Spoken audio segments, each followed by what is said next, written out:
أعمالنا من يهد الله فلا مضل له ومن يضلل فلا هادي له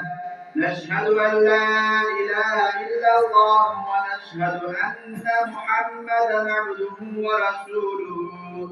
اللهم صل وسلم وبارك على رسولنا محمد وعلى آله وأصحابه أجمعين أما بعد فيا عباد الله أوصيكم ونفسي بتقوى الله وطاعته إن الله مع الذين اتقوا والذين هم محسنون أعوذ بالله من الشيطان الرجيم بسم الله الرحمن الرحيم